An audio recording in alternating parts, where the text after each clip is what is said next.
Este podcast é produzido e apresentado pela Rádio Assembleia de Minas Gerais. Você ouve agora Politiza, um podcast para mostrar que tudo é política, mesmo quando parece que não é. 20 de março de 2024. Olha aí, gente, ó, seus veículos sendo arrastados de dentro da garagem para fora. O pessoal tirando água de dentro de casa já, olha. O pessoal perdendo suas coisas, seus bens materiais dentro da casa. Mais de 20 centímetros de água dentro da minha casa já, ó. É muito triste a nossa situação aqui, viu? O desabafo do morador de Contagem na região metropolitana de Belo Horizonte em redes sociais foi republicado pela imprensa durante mais uma inundação provocada por fortes chuvas em Minas Gerais. Março de 2024 foi o mês em que o estado chegou a 96 cidades em situação de emergência por desastres provocados por temporais, segundo a Defesa Civil Estadual.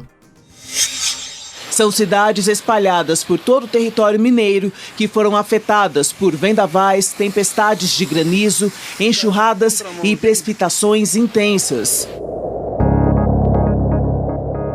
No mesmo mês, Minas registrou 177 municípios em alerta pela seca, entre chuvas intensas e estiagens severas que afetaram de maneiras diferentes as regiões do estado e do Brasil. O país ainda tem sido tomado por uma sequência de ondas de calor. Essa onda de calor afeta pelo menos 12 estados brasileiros com temperaturas elevadíssimas, sensação térmica ainda pior. O Instituto Nacional de Meteorologia chegou a emitir um alerta de perigo para algumas regiões. A sensação térmica no Rio foi a maior já registrada na história, pouco mais de 60 graus. Apesar das notícias sobre a sensação térmica no Rio de Janeiro parecerem sempre mais alarmantes, o recorde de temperatura medida no Brasil por termômetros oficiais em 2023 foi em Minas Gerais, na cidade de Araçuaí, no Vale do Jequitinhonha. Mais um recorde de calor, a cidade mineira de Araçuaí, a 600 quilômetros de BH, teve o dia mais quente da história do Brasil. Ontem os termômetros marcaram 44,8 graus, a temperatura mais alta já registrada no país. Isso aconteceu em novembro de 2023, o mês mais quente da história no mundo. Aliás, segundo o Copérnicus, que é o Observatório do Clima Europeu, todo o ano de 2023 foi o mais quente do planeta desde 1850.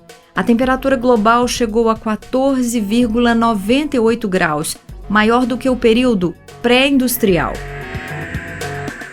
Voltando à lupa para Minas Gerais, nesse ano tão atípico, das 20 cidades que ficaram mais quentes no Brasil, 19 são mineiras, mais precisamente das regiões Norte, Jequitinhonha e Metropolitana de Belo Horizonte. E a projeção de futuro é mais assustadora. Em 70 anos, a temperatura pode aumentar em até 6 graus no estado. Esses dados foram apresentados na Assembleia Legislativa de Minas em 2024, no seminário técnico Crise Climática em Minas Gerais, Desafios na Convivência com a Seca e a Chuva Extrema. Ao lado de mais de 60 instituições, universidades e lideranças, unindo esforços com pesquisadores do tema, órgãos públicos e entidades, estamos iniciando uma discussão técnica aqui nesta casa, que será ampliada e discutida com 5 encontros no interior do nosso estado para reunir propostas de ação.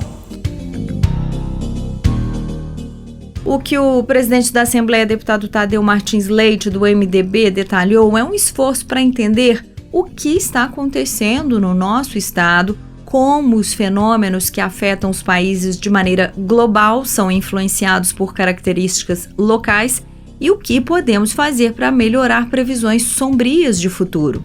É o que nós buscamos entender também aqui nesta edição do Politiza, que traz a entrevista com uma das especialistas convidadas pela Assembleia de Minas para participar dessa discussão. Eu sou Graziele Mendes e converso com a Michele Simões Reboita, professora do curso de Ciências Atmosféricas da Universidade Federal de Itajubá, doutora em Meteorologia pela Universidade de São Paulo e integrante do Grupo de Trabalho de Pesquisa em Meteorologia Tropical da Organização Meteorológica Mundial. Professora, vamos começar falando, de modo geral, quanto desses extremos climáticos que nós estamos vivendo, todas essas ondas de calor, chuvas fortes, quanto disso é resultado da ação humana e o que é natural dos ciclos do planeta? Quando a gente fala de aquecimento global, efeito estufa, El Niño. Eu preciso contextualizar para vocês um pouquinho destes termos. Aquecimento global é o aumento da temperatura média do planeta. Nós podemos ter variabilidades dentro deste contexto associada a causas naturais, como, por exemplo, ocorrência de fenômeno El Niño. O fenômeno El Niño é natural, o homem não intervém nele e é o aquecimento anômalo das águas do Oceano Pacífico na região central e leste deste local. Isso afeta toda a circulação atmosférica, porque grandes nuvens de tempestade se formam e essas nuvens atuam como se fossem pedras que nós atiramos numa poça d'água, que dispersa ondas. E essas ondas vão afetar regiões distantes da origem deste fenômeno. Isso é natural. E períodos de El Niño é um aquecimento. Então, se a gente fizer a média da temperatura, a temperatura vai estar maior no planeta em anos de El Niño. O problema é que esse aumento ele está somado às mudanças no clima de causa antropogênica, por influência do homem. Desde a formação do planeta Terra, nós temos o efeito estufa, que é um efeito natural, porém acentuado pelas atividades do homem que injetam gases na atmosfera. O efeito estufa ele funciona da seguinte maneira: a radiação solar ela entra na atmosfera, mas não aquece a atmosfera inicialmente, ela aquece a superfície do planeta e essa superfície transforma a energia em outro comprimento de onda que os gases na atmosfera adoram, absorvem e reemitem para a superfície. Portanto, quanto mais desses gases na atmosfera, maior é a reemissão de energia para a superfície, maior será o aquecimento da temperatura média do planeta. Os homens, as nossas atividades, eles injetam gases na atmosfera através da queima de combustíveis fósseis, da queima de florestas, quando tem a limpa das pastagens, das culturas que fazem queimadas, essas queimadas injetam gases na atmosfera e todos esses gases contribuem para aumentar o efeito estufa e a temperatura média do planeta. Se a Terra não tivesse atmosfera, não tivesse o efeito estufa, a temperatura média do planeta seria de menos 18 graus centígrados. Mas nós temos o efeito estufa natural, mas atualmente intensificado pelas atividades do homem. No início da Revolução Pré-Industrial, a temperatura média do planeta era, em média, 13,8 graus centígrados. Agora, nós já estamos com 1,1 grau a mais nessa temperatura média, em virtude das nossas atividades. Aí, voltando para a sua pergunta, toda essa mudança no sistema climático, isso altera a circulação. Pense como uma pessoa jogando uma pedrinha numa poça d'água e dispersa ondas. Essas ondas, elas vão afetar outros locais e causar eventos extremos. Para nós, em Minas Gerais, o ano passado foi um ano com muitas ondas de calor. Ondas de calor, elas estão associadas com um período de estagnação da circulação atmosférica. Os sistemas causadores de chuva não conseguem chegar até o estado ou se formar sobre ele. E aí a gente tem aumento da temperatura e redução das chuvas. Tudo consequência das mudanças climáticas e desde o ano passado nós temos também o evento El Niño ocorrendo. E aí soma-se o aquecimento associado ao El Niño, que é um fenômeno natural, mais o aquecimento global, que é por causa das atividades do homem. A gente sabe que esses processos climáticos são interconectados globalmente, obviamente, mas o que está acontecendo em Minas Gerais especificamente para o estado estar com essas temperaturas tão altas, chuvas tão intensas? Existem características geográficas, econômicas e de ação do homem específicas do nosso estado que expliquem essa situação? Infelizmente, a situação foi mais de escala global, afetando nosso estado regionalmente. A formação dessas ondas de calor, justamente sobre a região de Minas Gerais e arredores, foi o que causou as mudanças drásticas na temperatura. Porém, o estado tem no seu setor norte um clima semiárido e já é uma região mais quente e associada às ondas de calor. As temperaturas no ano passado tiveram meses como outubro e novembro que tiveram acima da média em quase 5 graus centígrados. Então, as características geográficas também são importantes, associadas a esses episódios extremos que são decorrentes da escala global. Já o sul de Minas, muitas vezes, ele esteve, dentro desses períodos mais secos, também recebendo chuvas diárias um pouco intensas. Quando a gente fala num período seco, não quer dizer que não teve nenhum episódio de chuva. Sim, muitos locais tiveram chuvas diárias que foram até intensas dentro do período seco. Mas o que nós temos que pensar é, estamos sendo afetados por algo que é de escala global. O local, ele também contribui, mas a formação da onda de calor não é por causa das características específicas do estado, mas sim uma resposta do sistema climático a toda essa modificação que nós estamos fazendo na atmosfera com a injeção de gases de efeito estufa. E dentro dessas modificações dos nossos setores econômicos, há algum contribuindo mais para esse cenário? Quando nós falamos de mudanças na composição química da atmosfera, a primeira coisa que a gente pensa é emissão de gases de efeito estufa pelas indústrias, transporte e queima das pastagens, queima de produtos agrícolas, né? Quando tem a limpeza dos campos para uma nova cultura ser plantada. Então, no meu ponto de vista, esses três são os que contribuem mais e associado também ao período de queimadas. O período de setembro e outubro é o que mais ocorre queimadas no estado. E essas queimadas, elas têm intervenção humana. É muito difícil ocorrer uma queimada por efeito natural. Ela sempre tem, na sua maioria, a intervenção humana. Alguém jogando um cigarro na estrada e afetando a vegetação, a queima da pastagem para a limpeza dos campos. Todas essas atividades, elas contribuem mais para a mudança na composição química da atmosfera através da injeção dos gases de efeito estufa, principalmente o dióxido de carbono, que é o que nós chamamos de CO2.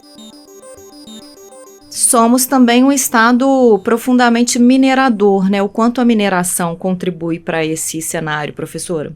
A mineração, ela devasta a vegetação, ela remove a cobertura vegetal, deixando a região com solo nu. Solo nu vai ter maior problema para a infiltração da água, vai mudar todo o ciclo hidrológico local, vai aquecer mais durante o dia, porque não tem a vegetação para utilizar a energia que seria para evaporar a água, e sim, vai aquecer aquela superfície. Logo, sem a vegetação, isso também vai contribuir para um aquecimento mais pronunciado localmente. A senhora citou aí a queima de vegetação para a produção agrícola, que é uma das mais afetadas no estado por todos esses extremos climáticos também, né? Que diferentes impactos regionais nós temos com o que nós estamos vivendo. Sim, eu gostaria até de exemplificar a situação do cultivo do pinhão. O ano passado, nós vivenciamos 9 ondas de calor, as temperaturas foram acima da média no estado e em todo o Brasil. Já 2024 começamos com janeiro e fevereiro mais quentes do que a média climatológica, e isso afetou a fenologia do pinhão. Fenologia, o período de florescimento, desde a germinação ao crescimento e maturação das plantas. No caso do pinhão, ele é apto ao consumo entre abril e junho. Só que, devido à mudança na temperatura que nós tivemos, isso afetou o pinhão e já em fevereiro nós encontrávamos no mercado, no supermercado, pinhão à venda para o consumo. Bom, eu não tenho levantamento das outras culturas afetadas, Certo. mas com o aumento das temperaturas em direção às próximas décadas, vai haver uma redução da área apta ao cultivo de café, oliveiras e também soja. Essas culturas vão estar restritas ao extremo sul do estado. A projeção para as próximas décadas é de encolhimento das regiões aptas aos cultivos que eu mencionei, entre outros que também estão sendo realizados estudos, e com menos produção agrícola. O que acontece? A renda do Estado diminui, o preço dos alimentos fica mais caro, porque há menor disponibilidade, muitos alimentos vão ter que ser transportados de outras regiões para Minas Gerais, o que vai encarecer ainda mais o preço deles devido ao transporte. E pensando em transporte, olha o problema, mais gases de efeito estufa são injetados na atmosfera por causa da queima de combustíveis fósseis associado ao transporte. Isso tudo é uma bola de neve que causa só prejuízos para nós. E nós que estamos causando os problemas no ambiente também. As mudanças climáticas têm tido forte impacto sobre os produtores rurais. A falta de chuvas e eventos climáticos extremos prejudicam a produção de café. Na região sul de Minas Gerais, que compreende cidades como Varginha, Muzambinho, Boa Esperança e Carmo de Minas, a precipitação média é de 260 milímetros. Professora, sem falar dos impactos na saúde pública, né? Minas também é um dos estados mais afetados pela dengue. Há relação entre essas ondas de calor e a explosão de casos aqui? Assim, porque as ondas de calor, como eu comentei inicialmente, elas são uma estagnação na circulação atmosférica. Pensem que sistemas que causam chuvas, como passagem de frentes frias, não conseguem chegar até a região. Sem chuva, os ovos dos mosquitos, eles não são transportados para locais que dificultaria a eclosão deles. O ambiente mais seco, vocês podem pensar que ele é negativo para a dengue, mas não. Os ovos não ficam totalmente imersos em água. Eles ficam na beirada de potes, beiradas de pneus, e eles precisam de um pouco de umidade. Portanto, quando o período é mais seco, esses ovos não são carregados, por exemplo, para dentro de bueiros, onde iria dificultar a eclosão deles, o nascimento do mosquito. O meu grupo de pesquisa tem feito algumas relações entre chuva e dengue, e nós observamos que aqui no sul de Minas Gerais, quando os meses de dezembro e janeiro são secos, tem menos chuva do que é o esperado, o número de casos de dengue aumenta. E a nossa série histórica mais confiável, que vem desde 2014, ela mostra isso e, infelizmente, o período de janeiro de 2024, fevereiro, ele está com um número de notificações maior do que os outros anos que nós temos no registro. Só em fevereiro, em Itajubá, nós tivemos notificações confirmadas de casos de dengue, chegando a quase 600 casos. A cidade conta aí com menos de 100 mil habitantes, então é um valor bem expressivo, pensando que muitas pessoas também não vão ao hospital, não fazem a informação do problema.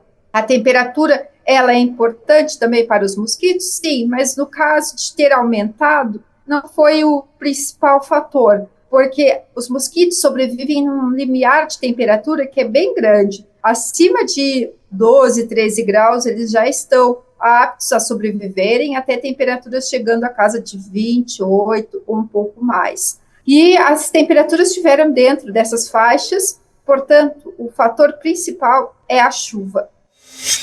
Em apenas 71 dias de 2024, o estado somou 514.830 casos prováveis de dengue. Em todo o ano de 2023, foram 521.047. A cada 12 segundos, Minas tem um novo caso suspeito de dengue. É a maior epidemia da história. Professora, a senhora disse em palestra aqui na Assembleia que não é possível mais reverter a crise climática, né? Mas sim mitigar, reduzir os seus efeitos. É isso mesmo?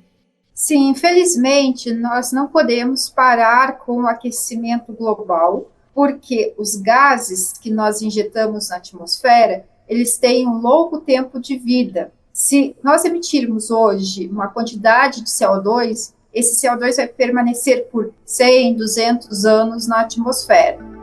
Então, imagine uma situação em que todo o planeta pare de emitir gases para a atmosfera, neste exato momento. Mesmo assim, o aquecimento irá continuar por um período de anos, por causa desse tempo de vida dos gases na atmosfera. O que nós temos que fazer é reduzir a injeção dos gases e tentar remover esses gases da atmosfera. Reduzir é fácil. Nós podemos mudar as nossas tecnologias, nós podemos mudar várias atividades a fim de reduzir as emissões. Quando eu falo em retirar o CO2, é mais difícil, porque precisa ser investido muito capital. Essa eficiência, imagina, retirar quantidades e quantidades de CO2 da atmosfera com instrumentos, isso não é fácil. Nós estamos falando de que investimentos nesse caso, professora? Tecnológicos, capital humano, qualificação, tudo. Tudo. O que significa tudo? Porque para ter uma tecnologia que remova CO2 da atmosfera, nós precisamos de pessoas que estudem tecnologias, que desenvolvam métodos e equipamentos. Então, você precisa pagar o serviço dessas pessoas qualificadas. E o estudo demora, não é uma coisa do dia para a noite. E uma vez que for desenvolvida a tecnologia, algumas já existem, mas para colocar isso em grande escala no mercado, você precisa também de dinheiro para ou adquirir ou mandar produzir. Então, quando eu falo em recursos, financiamento, é em todos esses setores. Você precisa financiar, investir recursos para capacitação de pessoas para trabalhar no problema. As pessoas vão necessitar de tempo para desenvolver o conhecimento. Esse conhecimento ele é transferido para a indústria, para a produção do equipamento, vamos dizer assim. Imaginem grandes máquinas filtrando o ar, por exemplo. Isso necessita de investimento para a construção e muitas, para filtrar o ar. E como é que o Brasil está nesse processo? Olha, infelizmente, eu acho que não tem nenhuma, nessa parte de remoção de CO2 da atmosfera através de tecnologia, eu não conheço. Nada? Eu desconheço. A questão que a gente pode trabalhar mesmo é trocar as fontes de energia. Os veículos, eles utilizam gasolina, por exemplo, só que nós podemos alterar a fonte de energia, passar para uma energia limpa, como a elétrica. E a energia elétrica no Brasil, ela provém de hidroeletricidade, que é associada com a água, que é uma fonte limpa. Então, é uma maneira. As indústrias também. As indústrias podem trocar a sua tecnologia, podem implementar filtros para a fumaça, os dejetos que são injetados na atmosfera, os gases, eles podem ter medidas para filtrar e não poluir, mas tudo isso necessita de dinheiro para a troca de tecnologia. Você hoje tem um carro que funciona à base de gasolina. Se você for trocar o seu carro para uma outra fonte de energia, você vai ter que usar seus recursos financeiros, seu dinheiro, e muitas vezes as pessoas não têm como. É o mesmo no caso das indústrias, eles vão ter que trocar as tecnologias, vão ter que trocar todo o processo inserido na produção dos seus bens, e isso demanda recursos. Então, a agricultura também, né, professor? Sim, a agricultura. Eu posso exemplificar, se forem desenvolvidas sementes aptas ao clima mais adverso, nós conseguiríamos produzir, mas esse desenvolvimento de sementes mais aptas necessita pesquisa necessita investimento, então também precisa de recursos, métodos de irrigação eficientes. Então, a gente tem como fazer, mas realmente precisa de investimento. A senhora está falando de orçamento para políticas públicas de mitigação mesmo, né? Exatamente. Você tocou no ponto.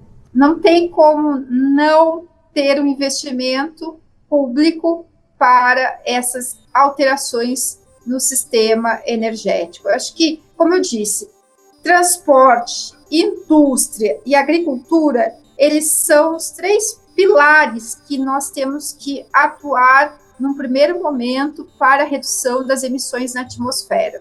E quando eu falo em agricultura, eu falo em não usar técnicas de queimadas para limpagem do solo, para limpagem da região para um novo cultivo. E se os agricultores vierem a colocar fogo nessas regiões, eles devem sofrer alguma penalidade. Mas para não usar a técnica da queimada, tem que ter outra tecnologia para limpeza. Isso também demanda pesquisa. Não tem culpado nem o mocinho, o bonzinho aí nessa história, né? Todo mundo tem que trabalhar junto em parceria. Nesse sentido, professora, a Assembleia de Minas está fazendo esse esforço de mediar esse diálogo, né, entre pesquisadores, poder público, entidades, para discutir justamente essas políticas de mitigação. Há oportunidades em Minas que podem favorecer as mudanças necessárias nessa discussão? Olha, Minas tem várias leis, decretos, inclusive um plano de ação climática, que é maravilhoso. As diretrizes do que deve ser feito estão nesses planos. Se cada um pegar o plano de ação climática e der uma olhada rápida, não precisa uma leitura das 200 páginas com afinco, você vai encontrar uma lista desses fatos que eu já mencionei. Uma das metas desse plano de ação climática de Minas, um dos objetivos é justamente zerar as emissões de gases de efeito estufa até 2050, né? Que é um comprometimento global. O quanto essa meta é factível? Quando a gente fala em zerar as emissões, parece que vamos parar de emitir completamente. Infelizmente, isso não é possível. Quando a gente fala zerar, é no sentido de algum setor está ainda emitindo, mas outro contribui para remover. E aí, no balanço, o balanço fica igual a zero, a uma neutralidade. A gente tem que pensar no termo, vai zerar, race to zero, vai ter 0 emissões. Infelizmente, não. Infelizmente, é um balanço. Alguns setores ainda emitem, mas outros contribuem para a retirada. E, tendo em vista que tem esses planos, eu não sei como que está sendo implementado. Eu vejo que se todos os municípios seguirem essas estratégias, essas diretrizes, sim, nós conseguimos, em 2050, ter um ambiente muito mais favorável aí contra a ação do clima. Hoje, tem municípios que trabalham mais ativamente nessas ações. Outros não estão fazendo nada. Então, eu quero dizer que é necessária a intervenção do governo para que todos os municípios trabalhem em conjunto de uma forma de implementar. Implementar o quê? Justamente isso que nós vimos falando. Mudar a questão da fonte de energia dos veículos, mudar a fonte de energia das indústrias, evitar queimadas, fornecer bases, financiamentos para pesquisas, para melhorar outros setores, tentar ter regiões. Vamos pensar que as áreas verdes, dentro dos grandes centros urbanos, elas propiciam uma ilha de frescor. Pensar nestas regiões, ilhas de frescor, dentro dos grandes centros urbanos, e todas essas estratégias estão descritas nesses planos. Está tudo escrito. O problema é implementar, seguir, fazer. Professora, para a gente terminar, eu queria saber o seguinte: sem ações efetivas, sem a aplicação prática do que já está escrito no papel, mantendo esse ritmo de agravamento, mundialmente nós estamos falando de quanto tempo até um colapso sistêmico? Qual que é a nossa projeção de futuro? Olha, eu não sei precisar para você se será daqui a 1 década, 2 décadas ou daqui a 5 anos. Mas do jeito que está, cada vez mais essas ondas de calor, as ondas de frio vão atuar, vão ocorrer muitos problemas na saúde, muitas pessoas vão ir a óbito e também vamos ter aí problema com escassez de alimentos e água, né? O problema da água vai ser grande também. Gente, é do local para o global. É a soma das ações individuais que vão melhorar a qualidade da atmosfera, que nós vamos conseguir consertar toda essa bagunça que nós fizemos. a soma das ações dos municípios, não só de Minas Gerais, como os outros do Brasil, dos outros países da América do Sul e a nível global, que vão levar ao melhoramento do nosso clima. E a pessoa, na sua própria residência, também pode contribuir para um ambiente melhor, descartando menos lixo, economizando energia, reciclando, até tendo composteiras em casa. Isso já ajuda muito o meio ambiente. Se ninguém fizer nada, infelizmente, aí 10 anos para frente, não sei o que vamos estar passando. É sério porque vocês já sentiram na pele o caso das ondas de calor. Só que o caso das ondas de calor foram passageiros. Mas para os próximos anos, cada vez mais a temperatura vai aumentar e vai se manter nesse patamar. E aí as ondas de calor mais intensas, as ondas de frio mais intensas. Eu fico alarmada quando vejo alguém não se preocupando com isso ou dizendo que não existe. Porque, infelizmente, não dá para negar, né?